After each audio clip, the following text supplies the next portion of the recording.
I follow them for them to eat.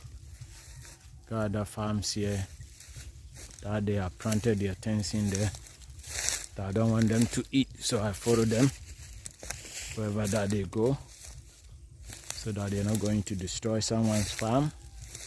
Where they are eating right now is my field.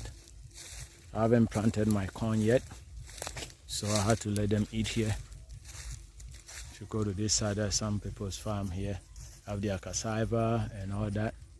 But in my side, I don't have much here. We just finished weeding or working on it.